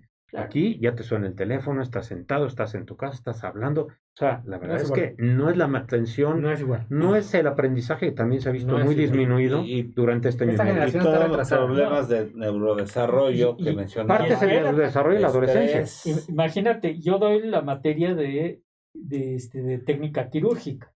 Imagínate que es una materia que es teórico-práctica. Claro. No puede ¿Cómo ser das híbrida. la práctica Bueno. en forma De hecho, en línea? Esto hace un tiempo tomé un webinar con la gente de Boston, del Children's de Boston, cómo iban a hacer incluso para las entrevistas a los nuevos candidatos. Claro. Es decir, los van a hacer por Zoom. Mucho de lo que se ven en esos sitios es, pues obviamente, cómo es la lenguaje actitud, corporal. todas las cosas. La Entonces, entrevista viene desde que la gente viene caminando. claro. Entonces, ¿cómo se iban a evaluar? 2, las técnicas quirúrgicas. En algunos sitios les propusieron quedarse un año más, pero un año más creían que iba a acabar la pandemia. y no ha acabado más la pandemia. Ahora, ¿quién paga a esos residentes su aprendizaje un año más? Hay gente que les dicen, ¿te puedes quedar? Pues ya no te puedo pagar porque viene el otro R1. Entonces, sí es Claro, es un desde el trenecito que viene problema, detrás. el problema educativo a todos niveles, incluso profesional y en niveles. especial a nosotros como médicos, ha sido un problema muy importante. Incluso webinars de desgaste emocional, de cómo hemos El burnout, el burnout de los médicos. Exacto, que acaban de hablar del Aquí hay burnout. un estudio que mañana tengo un webinar del desgaste del American College of Cardiology, Seguro. el desgaste que se tiene Y de familiar, los médicos. todos. Sí. ¿Qué comentario te merece esto, doctor Santillán? Y luego el doctor Salazar, por favor. Claro. Pues más que nada nos quedamos con la situación de prevención. Yo creo En que este sí. caso, con los niños, con las mujeres embarazadas, más vale tener los cuidados adecuados. Estoy de acuerdo con todos los doctores, igual de que ya se deben de abrir las escuelas para los niños, para el nivel de socialización y neurodesarrollo, y más que nada seguir los cuidados necesarios, porque empiezan los cuidados pues desde casa. Doctor Salazar. Pues sí, yo me quedo con lo mismo, buscar vacunarse con la vacuna que esté disponible en ese momento. Realmente, si se puede elegir, que mejor, pero si no, con la que esté disponible, nunca va a ser lo mismo no estar efectivamente, ¿cuál es la vacunado. mejor vacuna? La que tienen. La que te pongan. Es lo que yo les decía. Oiga, es que póngase la que tenga al alcance, la que puedan ponerle, póngase. Hoy está protegido, mañana veremos qué otra cosa. Exactamente. Totalmente. Sí, y ser coherentes, hay que tener los cuidados que se tienen en casa afuera, utilizar la mascarilla, gel, lavarse las manos lo más que se pueda. Y pues las repercusiones las veremos no ahorita, sino en unos 10, 15 años, tanto como en parte de salud como en la parte social, ¿no? Y retomando el comentario del doctor Salgado, los contagios no fueron en las escuelas porque las escuelas estaban cerradas. A todos nuestros escuchas, los contagios fueron fuera de las escuelas. Las escuelas estuvieron cerradas más de un año. Los contagios fueron en las 7 visitas, ¿no? Sí, claro. Entonces, Las vacaciones de diciembre. entiéndase que los contagios fueron fuera de las escuelas y las escuelas, lo único que pasó en las escuelas es que la mayoría de las escuelas estaban en muy malas condiciones y que las escuelas se deterioraron, sobre todo las escuelas públicas, están en muy mal deterioro, en malas condiciones. Algunas las están rehabilitando, sobre todo las situaciones, las cuestiones sanitarias de las escuelas. Esperemos que tome parte la población de los padres de familia y las mismas escuelas y el gobierno para que estén en mejores condiciones sanitarias para beneficio de los educandos y que regresen a clases es lo mejor para que los niños vayan en condiciones de higiene adecuadas, pero tienen que regresar. Que no es la idea de la contaminación, o sea, de la cuestión de la inmunidad en racimo, que no es tampoco una solución, sino que tengan medidas higiénicas adecuadas. Ujú. De acuerdo. ¿Algunas otras preguntas que tengas por ahí, doctor? Sí, claro. Si mi hijo ya tiene asma, ¿cómo puedo darme cuenta si se contagia de COVID? Pues realmente los ataques de asma, por decir así, se desencadenan por alguna infección. Entonces, si él llega a presentar datos de que tiene algún ataque de asma, digamos, siempre debemos sospechar COVID, ¿no? Porque puede En ser una de estos las momentos. infecciones que desata el ataque de asma.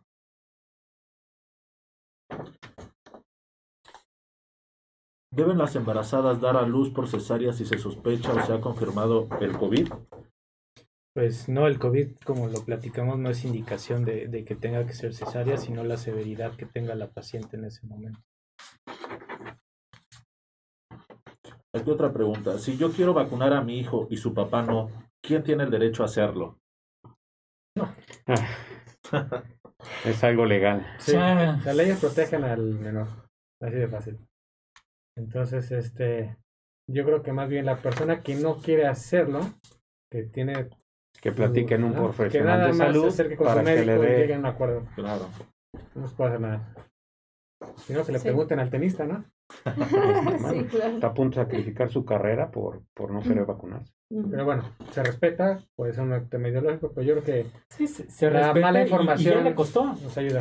Y le costó mucho. No, pero Pero acaba de ayer dar dijo una que no entrevista quiere vacunarse, así que- pierda que- todo lo que pierda. ¿Está bien? Ahora sí que allá, Está bien, está bien. ¿Qué más? se respeta su individualidad.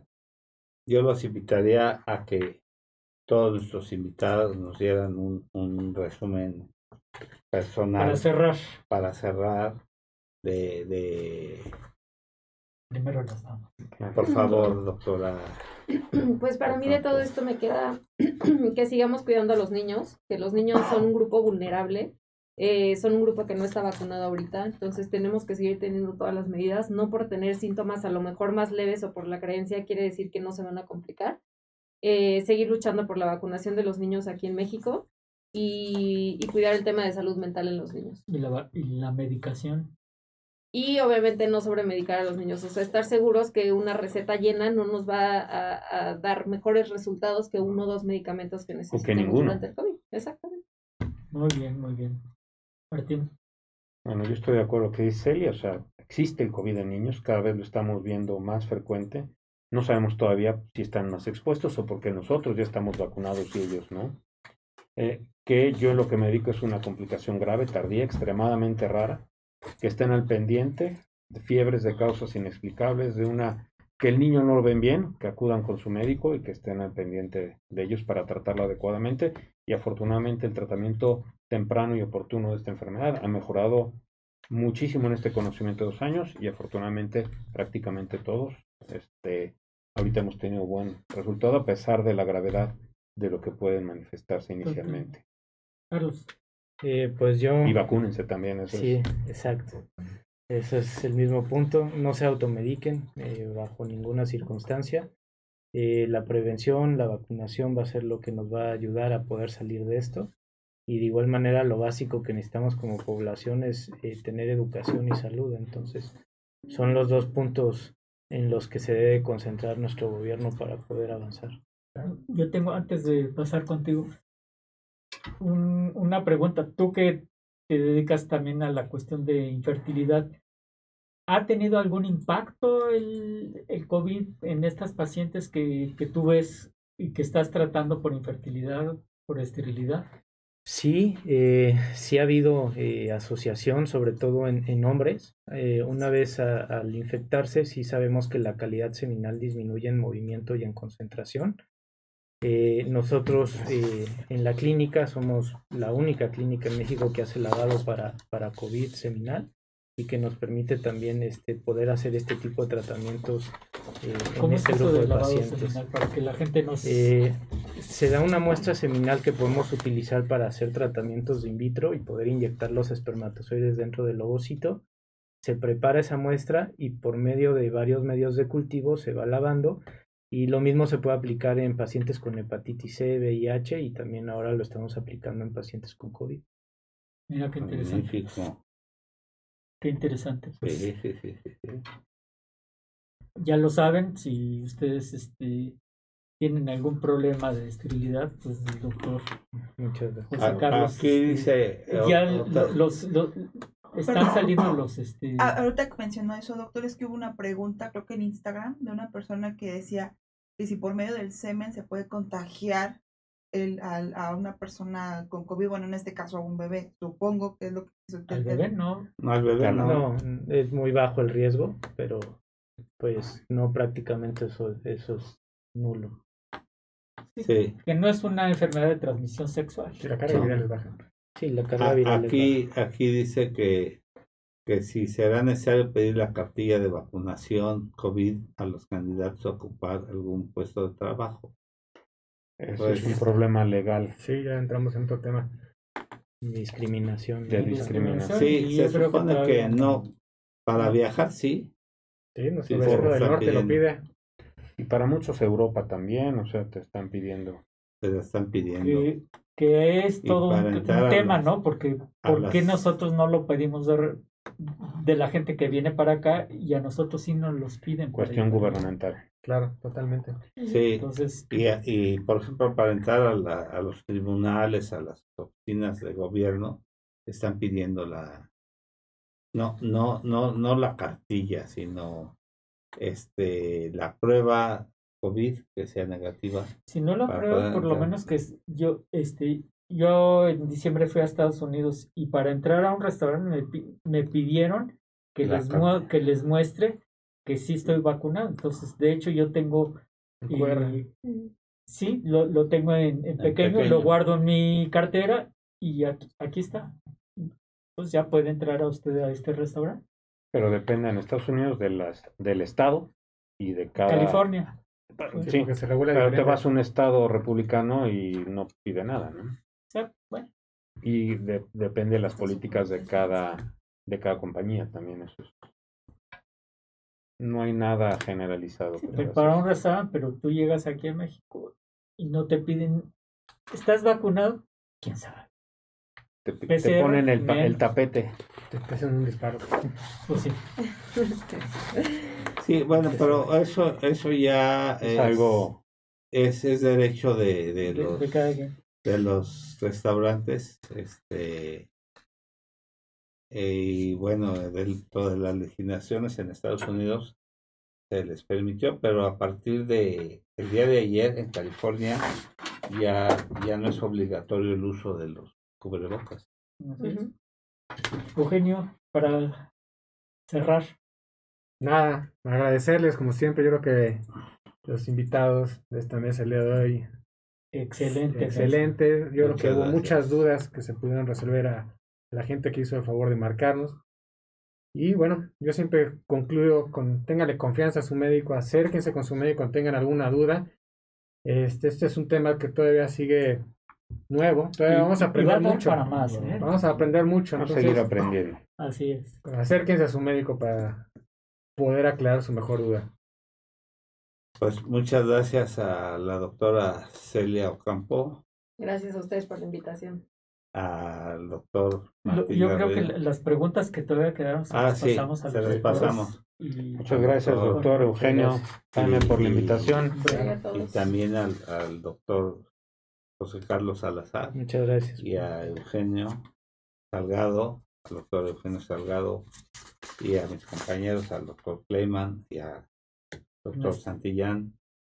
Pues por Sus datos los estuvimos pasando en sus la datos parte de ustedes estuvieron saliendo en Muchas pantalla, gracias. donde los pueden contactar, los datos que le pasaron a nuestra productora. no preguntaron que cuándo sale por el pan. Canta Pero la siempre- doctora, la doctora. ¿Cuándo sale? Muy guapa. ¿Cuándo sale por el pan? ¿A qué hora sale por el Sí, pan? Digo, pero no Y- sé si lo quieran comentar, pero ya se han pasado. han estado saliendo los datos de los doctores Si en quieres- donde los pueden localizar. Si quieres, a ver. Pero, doctora, ¿nos puede decir Felipe. dónde? Bueno, Eugenio y yo somos parte de la unidad de pediatría. Nuestras redes sociales son @unidad de pediatría MEX. Ahí estamos, o la página de internet que es www.unidaddepediatria.com.mx. Entonces, cualquiera de esos dos, ahí tenemos mucha información, no solo sobre COVID, sino sobre muchas otras cosas. Entonces, toda la información de pediatría, si gustan acercarse a nosotros, también ahí están todos los datos de los consultorios. Es la unidad de pediatría aquí del Hospital Español, o así es la página. Son dos sedes, Hospital Español, Hospital Ángeles Lomas. Yo me encuentro en la clínica de reproducción en Isparrep, aquí del hospital, y en Instagram me encuentro como DRJC Salazar, y los teléfonos del consultorio son 55 26 24 09 84. Doctor Garrido. Yo estoy en el Ángeles de las Lomas, en el consultorio 55 52 47 05 89 y en el Centro Médico ABC Santa Fe. El teléfono es 55 16 64 72 27 para cualquier duda. ¿Tienes alguna página? No. No, ok. No tengo tiempo. Pues. No, porque además eres asesor en varias instituciones, ¿no? Y en varias Sí. asociaciones. Y especialista en síndrome de Kawasaki, cardiólogo pediatra. y especialista en ecocardiografía, ¿no? Sí. Pues no me queda más que agradecerles que hayan estado Muchas aquí y al doctor Eugenio que Con mucho gusto. se ha hecho favor de contactarlos y a toda la gente que nos hizo favor de escucharnos, a nuestra productora Sai, Alejandro y a mis compañeros de conducción, que tengan un excelente día y un mejor fin de semana. Gracias a todos por estar con nosotros y esperamos que en una próxima ocasión vuelvan a estar con nosotros. Muchas gracias. Muchas gracias a todos. Gracias. ¿Quieres ser parte de Salud para Todos Radio? Contáctanos. Tenemos los mejores paquetes para ti. ¿Algún evento, congreso, seminario, producto o servicio que quieras difundir? Dinos y te asesoramos. WhatsApp y Telegram al 55 12 42 35 75 o visita www.zrproducciones.com.mx. Sé parte de la mejor mesa de médicos en la web.